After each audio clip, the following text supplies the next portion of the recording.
i7 ગુજરાતનો અવાજ। નમસ્કાર દર્શક મિત્રો, i7 ન્યૂઝ ગુજરાતીની સાથે હું છું આપની સાથે પાયલ બામભણિયા। તો જોઈએ આજના મહત્વના સમાચાર।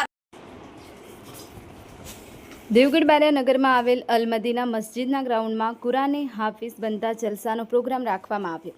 મળતી માહિતી મુજબ દેવગઢ બારિયા નગરમાં આવેલ મંચી ફળિયામાં મસ્જિદે અલ મદીનાના પટાંગણમાં કુરાને હાફિઝ બન્યાની ખુશીમાં એક જલસાનું આયોજન કરવામાં આવ્યું, જે અલ્લાહ તાલાના ફઝલો કરમથી મદ્રસા અલ મદીનામાંથી એક છોકરો કુરાને હાફિઝ બનતા ખુશીનો માહોલ જોવા મળ્યો અને સાથે અન્ય 17 જેટલા બાળકો પણ નાઝરા કુરાન શરીફ ખત્મ કરી તે તમામના માન સન્માન માટે એક આલિશાન જલસાનો પ્રોગ્રામ રાખવામાં આવ્યો।